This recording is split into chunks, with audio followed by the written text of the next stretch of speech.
Around 10 million years ago in the late Miocene epoch, an ancient moose-sized herbivore named Samotherium roamed the grasslands of Eurasia and Africa.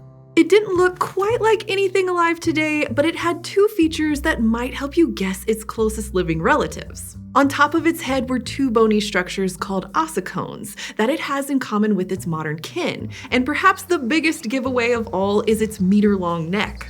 This was an ancient giraffid, a close extinct cousin of giraffes and okapis. And its neck length is about midway between those two living species, meaning Samotherium occupies a fascinating evolutionary position. It lets us glimpse an intermediate stage in the elongation of the giraffid neck from shorter-necked ancestors. A few million years after Samotherium, this process would produce the giraffe necks we're used to today, which can measure over 2 meters long. They're basically the longest necks relative to body size that evolution has slapped on an animal since the sauropods. But how and why this extraordinary trait emerged in the first place has been a mystery that generations of biologists have argued over. One that has made us reconsider our understanding of how evolution actually works over and over again. And it's taken both new ideas and new fossil discoveries to show us that we may have been thinking about the evolution of the giraffe's neck all wrong. We humans have been fascinated by giraffes for a very long time, from depictions of them in rock art that dates back thousands of years to our modern zoos where they're often a fan favorite. They're such eye-catchingly weird animals that we just can't help but be captivated by their unusual proportions. And throughout history, as different thinkers tried to explain how things came to be the way they are today, they kept returning to the giraffe's neck to test their ideas. In the early 1800s, French naturalist Jean-Baptiste Lamarck proposed that he had figured out how evolution worked, and he gave the giraffe's neck as an example of that process. As earlier, shorter-necked giraffe ancestors continually stretched and strained their necks to reach higher food sources, their descendants inherited longer, stretched-out necks. Traits acquired in an organism's lifetime were transmitted to the next generation. Lamarck believed that offspring were affected by how their parents used or didn't use their various traits. He thought this mechanism was how all species changed over time and how their adaptations came to be.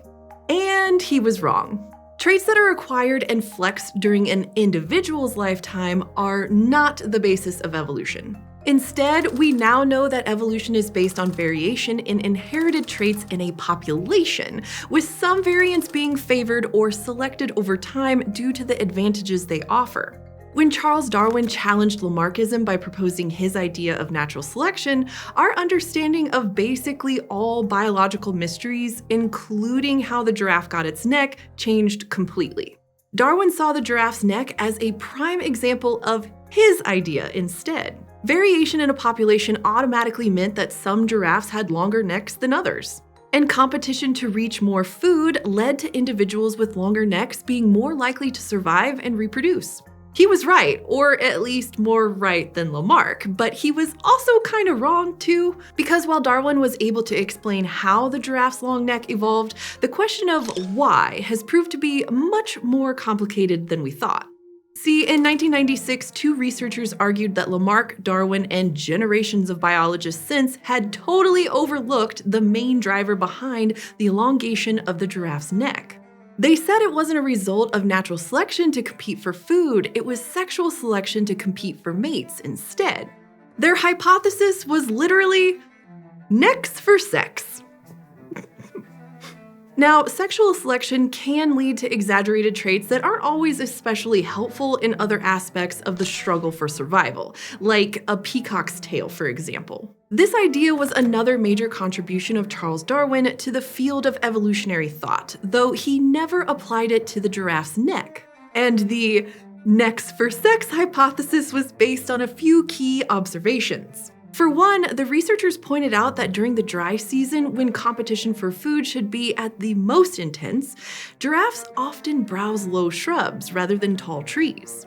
Also, giraffes seem to feed faster and more often with their necks bent rather than stretched out. And most importantly, male giraffes use their long necks for a pretty dramatic behavior completely unrelated to feeding, whacking other males. The researchers argued that it was this competition for mates that over millions of years had driven their ancestors toward ever longer necks. Now, sexual selection can be a very powerful evolutionary force, and despite the fact that we've known how it works for almost as long as we've known about natural selection, it tends to be an afterthought. We're just so used to searching for explanations that link directly to survival, like eating. Those explanations are often the lowest hanging fruit. So even though we've been pondering the giraffe's neck for hundreds of years, most people had just accepted that it was competition for food rather than competition for mates that was behind it. This idea didn't completely settle the debate, and not everyone was convinced by the necks for sex hypothesis.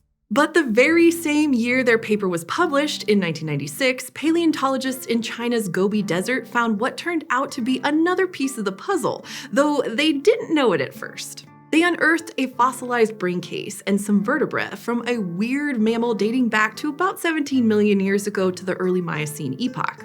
The base of the skull and the neck bones that had attached to it were strangely large and thick.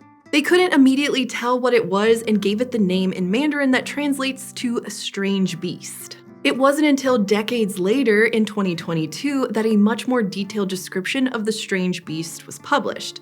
Scientists named it Discocaryx and concluded that it was an early giraffoid based on the shape of its inner ear. But Discocaryx was unlike any other member of the family. Its robust neck and head joints were the most complicated ever seen in a mammal. Plus, it had a thick boned skull crowned with a large, disc-like headgear capped with a bowler hat of keratin. But while it may have looked like a distinguished gentleman, it was anything but gentle. Discocaryx was built for both dealing out and withstanding massive blows to the head in competition between males. In fact, the researchers' models suggested that it may have had the most optimized adaptation for headbutting ever seen in vertebrate evolution. Even more so than dinosaurs like Pachycephalosaurus or modern headbutters like muskox and rams. It looked to be another example of sexual selection driving extreme head and neck traits in the giraffe family that were totally unrelated to feeding. And the researchers argued that it was this fierce competition for mates that was behind the evolution of so much headgear diversity and strange head and neck morphologies across the 20 or so million-year history of the group. Varied and exaggerated traits seem to actually be a recurring theme of giraffoid evolution, taking different forms in different species, including the elaborate headgear and thick necks of ancient genera like Brahmatherium and Shivatherium, for example. So they saw Discocaryx as yet more evidence for the necks for sex hypothesis. To them, the particular form of combat that giraffes engaged in was the primary driver behind the elongation of their neck, with the ability to browse on higher trees being a side benefit. Now, the debate is still far from settled. Evolution can be convoluted, and we don't know how much each type of selection pressure contributed to the overall process.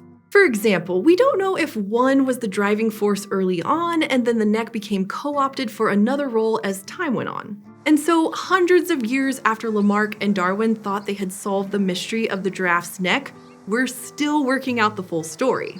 More than perhaps any other single trait in the animal kingdom, it has gotten us to argue about and reconsider how exactly we think evolution works.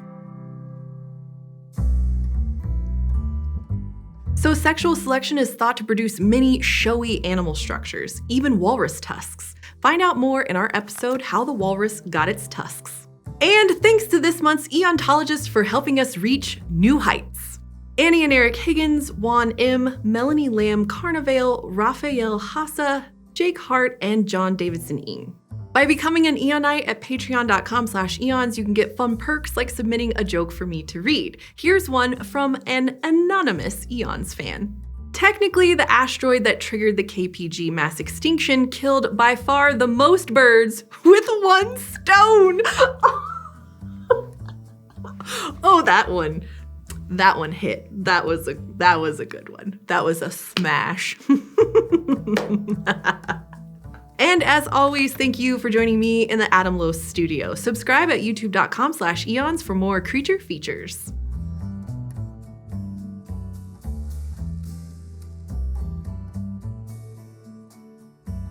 We humans have been fascinated by giraffes. Oh my God, I forgot to wear my giraffe shirt. We have to stop. I have to go home and put it on. It just dawned on me. What the Callie? Oh my God. Just put a giraffe on this shirt.